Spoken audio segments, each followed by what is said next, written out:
Kalma lang.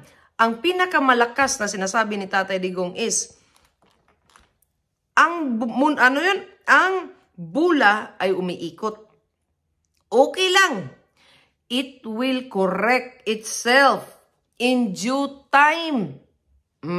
So, ibig sabihin, hintay lang. Hintay lang tayo ng konti. Hintay lang tayo ng konti.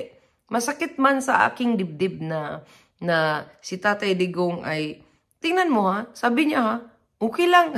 Kasi, mag-exchange daw ng mga salita na ikaw ang tama, ako mali, ako ang mali, ikaw ang tama, ito'y kabalastugan. Wala ding mangyayari daw. Kaya kayo na. O kayo na magaling.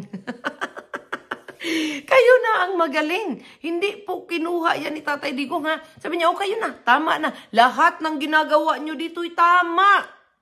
Pero remember this, there is always reckoning. Sabi niya, may time sa reckoning. Ang bula ay umiikot. It will correct itself. Kaya tayo mga Pilipino, hintay lang tayo ng konti. Alam nga ni Tatay Digong, pamilya nga daw niya, di ba no? Sabi niya, sagarin niyo pa. Medyo kulang pa.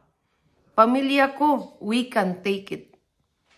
So, kung take nga ng mga Duterte, tayo pa.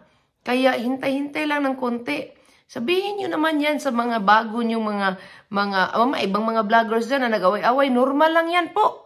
Normal lang yan. Hindi yan bago na issue.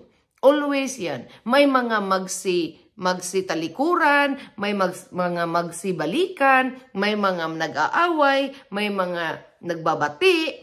Okay lang yan. Normal yan. Expect worse. Expect pa tayo ng worst. Bakit? Kasi, kulang pa daw eh. Sabi ni Tatay Digong, sagad, hindi pa daw sagad.